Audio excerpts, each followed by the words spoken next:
ঘুমানোর অভ্যাস আমাদের একেকজনের একেক রকম। কেউ ঘুমাতে চায় সন্ধ্যা রাতে, কেউ বা মাঝরাতে, আবার কেউ বা শেষের রাতে। কিন্তু ঘুমানোর এই অভ্যাসের উপর শরীরের অনেক কিছু পরিবর্তন নির্ভর করে। বিশেষ করে দেরি করে ঘুমাতে গেলে আমাদের শরীরের ভেতর বিশেষ কিছু পরিবর্তন হয়, পাশাপাশি খাওয়া দাওয়ার ধরনেও পরিবর্তন আসতে শুরু করে। ফলে হার্টের ক্ষতি হয়। শুধু তাই নয়, দেরি করে ঘুমাতে যাওয়া এবং সকাল 7টা থেকে 8টার মধ্যে উঠে যাওয়ার কারণে ঘুমের কোটা সম্পূর্ণ হয় না।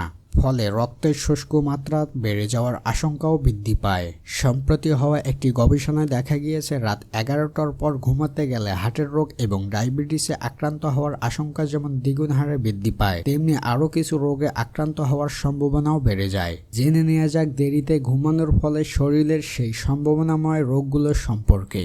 একাধিক গবেষণায় দেখা গেছে, দেরি করে ঘুমোতে যাওয়ার অভ্যাস করলে শরীর এবং মস্তিষ্কের উপর মারাত্মক চাপ পড়ে, যে কারণে ব্লাড প্রেশার বাড়তে সময় লাগে না। এছাড়াও কিডনি যেমন মারাত্মক ক্ষতি হয়, তেমনি স্ট্রোক এবং দৃষ্টিশক্তি কমে যাওয়ার মতো সমস্যাও বেড়ে যায়। অনেকেই ব্যস্ততার কারণে দেরি করে ঘুমাতে হয়, কিন্তু অফিসে যাওয়ার কারণে ঘুম থেকে তাড়াতাড়ি উঠে যেতে হয়। ফলে ঠিকমতো ঘুম না হওয়ার কারণে দেহের ভেতরে স্ট্রেস হরমোনের ক্ষরণ বেড়ে যেতে শুরু করে।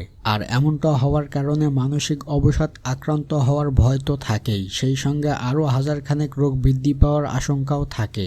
ঠিকমতো ঘুম না হলে ব্রেন ঠিকমতো রেস্ট নেওয়ার সময় পায় না, ফলে স্বাভাবিক মস্তিষ্কের বিশেষ কিছু অংশের ক্ষমতা কমতে শুরু করে। আর ঠিক এই কারণে দ্রুত সিদ্ধান্ত নেওয়ার ক্ষমতা কমে যায় মানুষের। গবেষণায় দেখা গেছে, রাত জেগে কাজ করলে কর্টিজল হরমোনের মতো স্ট্রেস হরমোনের ক্ষরণ মারাত্মক বেড়ে যায়। ফলে সারা রাত কাজ করার ক্ষমতা জন্মালেও রোগ প্রতিরোধ ক্ষমতা একবারেই কমে যায়। ফলে নানানবিধি রোগ ঘাড়ে চাপে বসতে সময় লাগে না।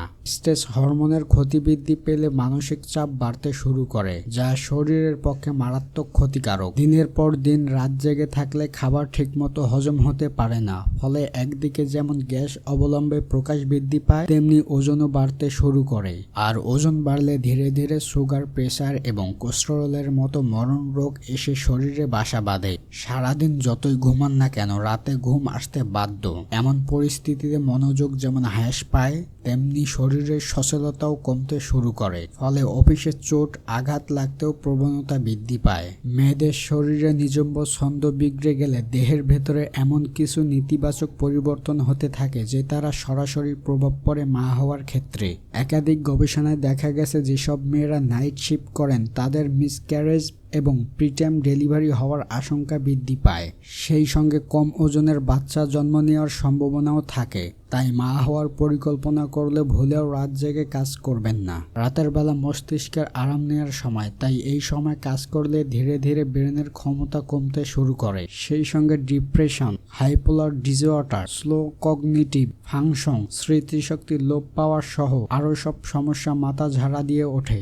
বিজ্ঞানীরা এই সংক্রান্ত গবেষণার জন্য 4 ধরনের মানুষকে বেছে নিয়েছেন, যারা প্রতিদিন নিয়মিত সকালে ওঠেন, যারা মাঝে মাঝে সকালে ওঠেন, যারা আবার মাঝে মাঝে দেরি করে ঘুমান, এবং যারা প্রতিনিয়ত রাত জাগেন। এই 4টি ক্যাটাগরিতে থাকা অংশগ্রহণকারীদের বয়স 38 থেকে 73 বছর পর্যন্ত। পরে এই গবেষণা পত্রটি আন্তর্জাতিক ক্রোন বায়োলজি জার্নালে প্রকাশ করা হয়। সেখানে দেখা যায়, যে ব্যক্তি নিয়মিত সকালে ঘুম থেকে ওঠেন তার গড় আয়ু রাত জাগা ব্যক্তির থেকে 6.5 বছর বেশি। তবে এর সঙ্গে ব্যক্তির বয়স, লিঙ্গ, গোত্র, ওজন, অর্থসামাজিক ব্যবস্থা, খাদ্য অভ্যাস, লাইফস্টাইল ইত্যাদি বিভিন্ন বিষয় জড়িত। এই সবগুলো বিষয় সমাজসম্পন্ন হিসেবে শেষেই দেখা যায়। সকালবেলায় যারা ঘুম থেকে ওঠেন তাদের অকাল মৃত্যুর হার সবচেয়ে কম, আর যাদের দেহঘড়ি অনিয়মে চলে তাদের এই ঝুঁকি বাড়তেই থাকে। রাত জাগার বদ অভ্যাস যারা গড়ে তুলেছেন তাদের 90% বিভিন্ন মানসিক ব্যাধির শিকার হন। 30% থেকে ডায়াবেটিসে আক্রান্ত হওয়ার ঝুঁকি। এছাড়াও স্নায়বিক সমস্যা থেকে শুরু করে অন্তরের রোগে আক্রান্ত হওয়ার ঝুঁকি অনেক অংশে বেড়ে যায়। সুরে বিশ্ববিদ্যালয়ের ক্রোন বায়োলজি বিভাগের অধ্যাপক ম্যালকম ভনের মতে, রাত জাগার এই সমস্যা বর্তমান জনস্বাস্থ্য সমস্যার রূপ নিয়েছে, যা এড়িয়ে যাওয়ার কোনো উপায় নেই।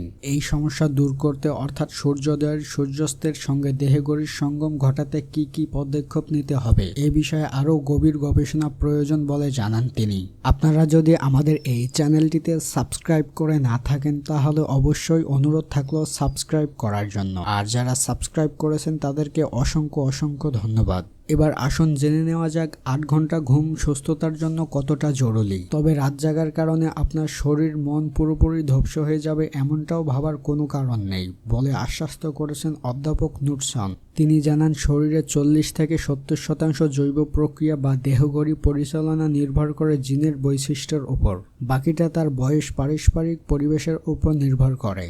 অর্থাৎ কিছু বিষয় আমাদের নিয়ন্ত্রণের বাইরে, আবার কয়েকটি ক্ষেত্রে চাইলেই পরিবর্তন আনা সম্ভব। নিজের দেহঘড়ি নিয়মের মধ্যে আনতে কিছু গুরুত্বপূর্ণ টিপস দিয়েছেন বিশেষজ্ঞরা। নাম্বার 1 আছে আপনার শোবার জায়গাটা এমন হতে হবে যেখানে সূর্যের আলো সহজে পৌঁছায় কিন্তু রাতের বেলা অন্ধকার থাকে। নাম্বার 2 আছে প্রতি রাতে একটি নির্দিষ্ট সময় বিছানায় যাওয়া এবং সেটা যেন খুব দেরিতে না হয়। নাম্বার 3 আছে সুস্থ লাইফস্টাইলের জন্য যেসব অভ্যাসগুলো গড়ে তোলা প্রয়োজন সেগুলোর আয়ত্তে আনতে নিজের প্রতি কঠোর হওয়া।